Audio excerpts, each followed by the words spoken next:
Assalamualaikum warahmatullahi wabarakatuh. Apa kabar anak-anak? Kita berjumpa lagi di pembelajaran fisika kelas 11 dengan materi dinamika rotasi dan keseimbangan benda tegar.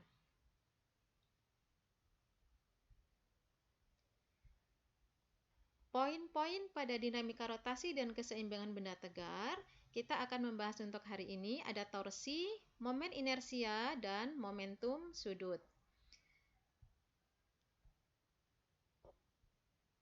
Untuk memudahkan kita memahami mengenai torsi, jadi suatu gerak benda itu disebabkan oleh adanya gaya. Nah, terkait dengan torsi ini adalah penyebab suatu benda yang terjadi pada benda berotasi. Jadi kalau hanya gerakan benda itu adalah gaya, maka kalau penyebab gerakan benda berotasi itu namanya momen gaya atau torsi.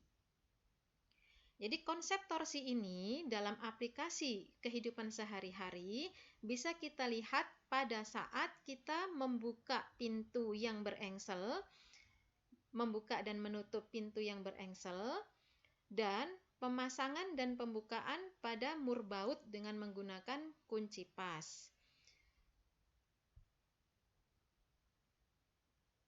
Nah, coba perhatikan di sini, pada saat tangan kita membuka pintu, kira-kira gaya yang dibutuhkan itu lebih besar yang mana untuk pintu itu terbuka? Apakah pada saat tangan jauh dari engsel atau tangan dekat dengan engsel? Nah, arah momen gaya ini memenuhi kaidah tangan kanan. Genggaman jari bertindak sebagai arah rotasi dan ibu jari sebagai momen gayanya. Semakin besar jarak engsel dari tempat gaya bekerja, maka akan semakin besar momen gayanya, sehingga pintu lebih mudah terbuka. Oke, dari sini kita bisa menjawab dari persoalan yang tadi ya, gaya yang dibutuhkan kira-kira yang mana? Apakah tangan dekat dengan engsel atau jauh dari engsel untuk membuka pintu? Ternyata lebih mudah ketika tangan kita jauh dari engsel.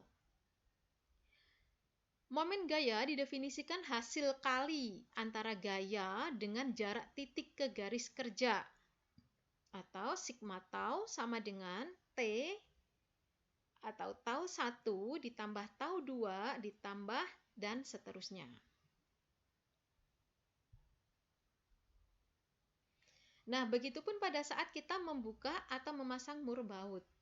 Kita menggunakan kunci pas, atau kunci pas itu kita bisa lihat ya dari skema gambar ini, R-nya itu berarti jaraknya.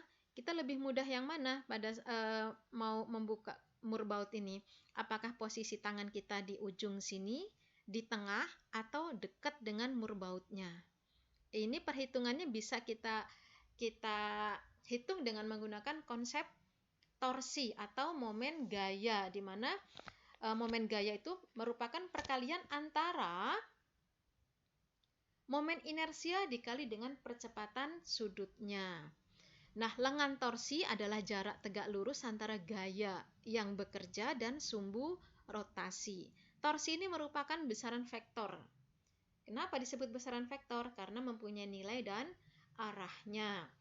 Untuk torsi bernilai positif jika berputar berlawanan dengan arah jarum jam, dan torsi bernilai negatif jika searah putarannya dengan jarum jam.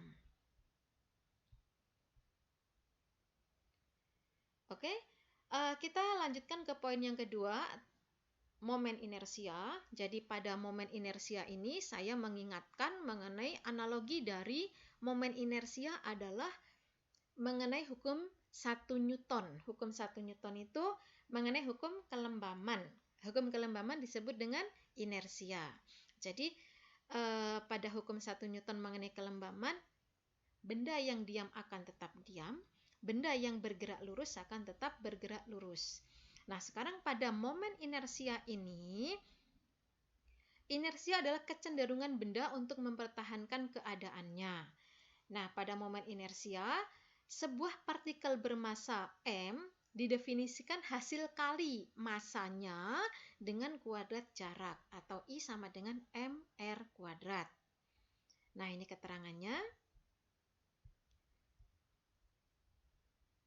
Kemudian, jika sebuah benda tegar disusun oleh banyaknya partikel, maka untuk momen inersia I sama dengan sigma dari mr kuadrat, atau lebih mudah kita mengingatnya, sigma ini kan banyaknya atau jumlahnya.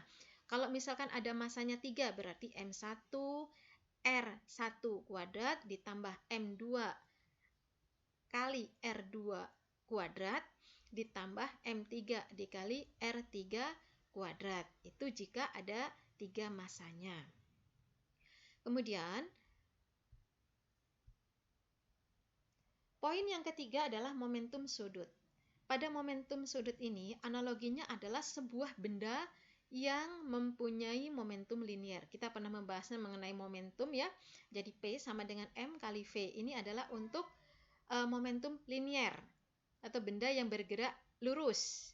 Nah, kalau untuk benda yang bergerak rotasi, maka menggunakan istilah momentum sudut, di mana momentum sudut simbolnya L sama dengan I kali omega. I itu momen inersia yang tadi sudah kita bahas di poin yang kedua. Kemudian kalau omega itu adalah kecepatan sudut, satuannya radian per sekon. Oke, untuk memudahkan pembahasan 3 poin di atas, saya ulas lagi mengenai yang pertama adalah torsi, yang kedua momen inersia, dan yang ketiga adalah momentum sudut. Maka kita akan berlatih untuk mengerjakan soal ini. Nah, yang pertama, besar momen inersia pada gambar ini adalah, perhatikan, pada soal ada 2 buah bola yang dihubungkan dengan kawat. Nah, ini 2 buah bola. Kemudian jarak dari bola pertama, massa 1, adalah 20 cm dan massa 2 30 cm.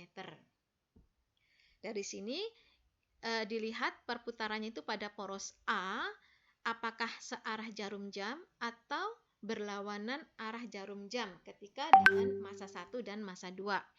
Karena di sini ada 2 buah massa dan jaraknya juga ada 2, maka besar momen inersia merupakan penjumlahan dari M1 R1 kuadrat ditambah M2 R2 kuadrat. Ingat konsep perputaran tadi ya.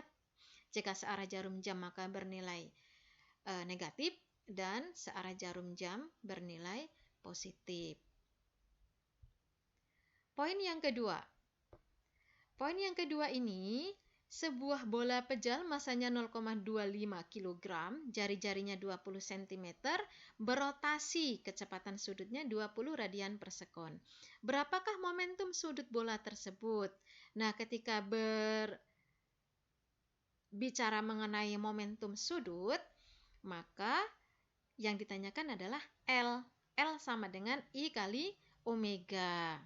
Nah, omeganya sudah ada. Kemudian I-nya, I kita cari dari yang sudah diketahui. Massa dikali jari-jari dikuadratkan. Jangan lupa untuk satuan yang belum sama, kita samakan dahulu. Kemudian, poin yang ketiga, ini mirip, soal yang ketiga ini mirip dengan soal yang pertama tadi.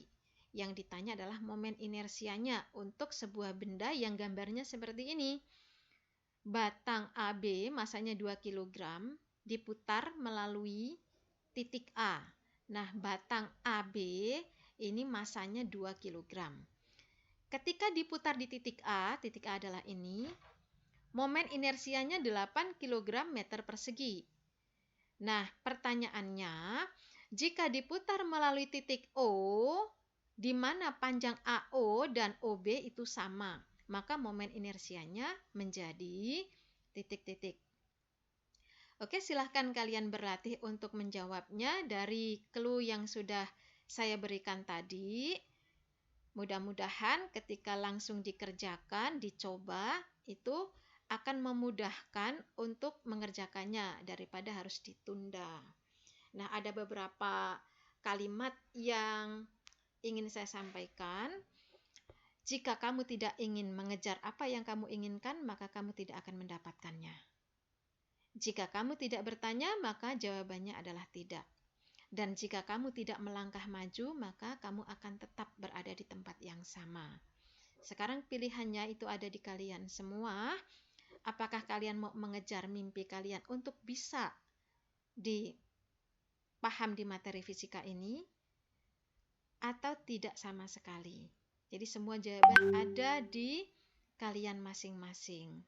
Semoga kalian mudah ya dalam memahami materi yang saya sampaikan dan bisa mengerjakan latihan-latihan yang diberikan.